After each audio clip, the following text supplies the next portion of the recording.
How to add images to Wix. Hi guys, in today's video I'm going to tell you that how you can add images to your Wix website.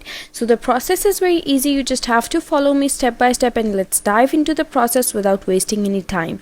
So first you have to come to your Wix dashboard like I'm on mine, and then what you have to do is click this edit site option, the button that is on the top right corner, and once you click it, it's going to bring you to your Wix website editor. It's going to take time to load. That's why I have loaded it in advance. Now what you have to do is come over here and click this plus sign, the add elements one.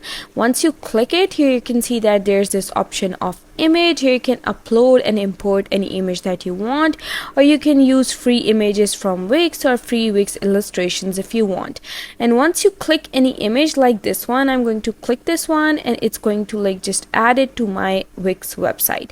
Now you can rearrange and locate it according to your needs and wants, and that's how you add images to your Wix website. I hope you liked the process and found it easy, and if you did, please don't forget to like and subscribe my channel. Thank you very much. See you again.